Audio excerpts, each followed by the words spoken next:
మన్యం జిల్లా జ్వరాలతో పడకేసింది. అపరిశుభ్ర వాతావరణం మధ్య దోమలు పెరగడం ఒకవైపు, జ్వరాలతో ఉన్న వారికి కనీస చికిత్స అందించడానికి ప్రభుత్వ వైద్య సిబ్బంది అందుబాటులో లేకపోవడం మరోవైపు ప్రజల మరణాలకు కారణమవుతున్నాయి. బీటెక్ చదివే కూతురుతో పాటు తల్లి కూడా చనిపోవడం తాజా డెంగ్యూ మరణాలకు నిదర్శనం. ఇంత జరుగుతున్నా ప్రభుత్వం స్పందించడం లేదని, వైద్య శిబిరాలు ఏర్పాటు చేయడం లేదని అక్కడి ప్రజలు ఆరోపిస్తున్నారు.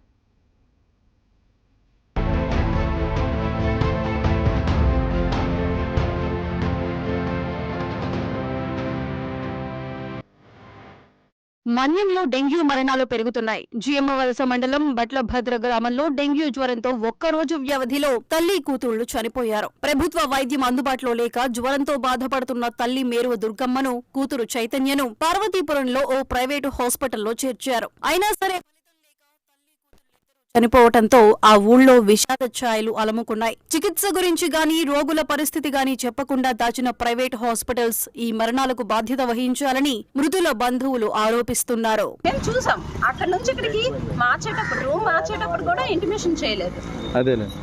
నా ముందే వెళ్ళేలా ఇది only Nani hospital, Tirumala hospital నిర్లక్ష్యం వల్ల చనిపోయారండి. మా అక్కని చేతులారా మేము పోగొట్టుకున్నాం. ఆ రెండు హాస్పిటల్లో జాయిన్ చేయడం వల్ల అక్క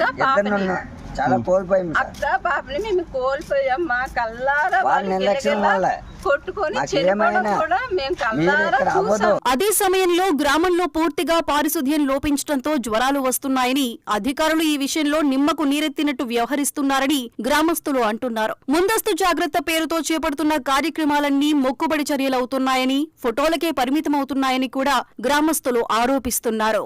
డెంగ్యూ ఫీవర్స్ ఎక్కువైనా సరే ఏ అధికారి కూడా పట్టించుకోవట్లేదు. 15 రోజుల క్రితం ఒక ఆయన చనిపోయాడు, అల్లు రావణ అని. నిన్న ఒకటే ఫ్యామిలీలో ఇద్దరు చనిపోయారు, తల్లి కూతురు. పాప కూడా బీటెక్ చదువుతుంది. వాళ్ళ అంటే సెలవుల్లో వచ్చింది, వాళ్ళ హాస్పిటల్లో చనిపోవడం జరిగింది. అయినా సరే ఇక్కడ అధికారులు ఎవరు కూడా పట్టించుకోవట్లేదు. ఇది కొంచెం అధికారుల దృష్టికి తీసుకెళ్తారని కోరుచున్నాం. వెంటనే అధికారులు మా ఊర్లో మెడికల్ క్యాంపులు, నెక్స్ట్ బ్లీచింగ్ పౌడర్, దోమలకి ఏమైనా శానిటేషన్ ఇవన్నీ పెట్టాలని కోరుచున్నాం.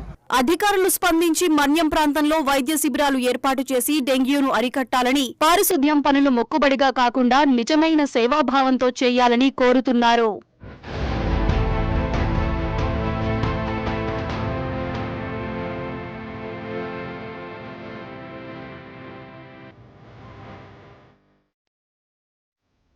మీకు తెలియకుండానే మీ భూమి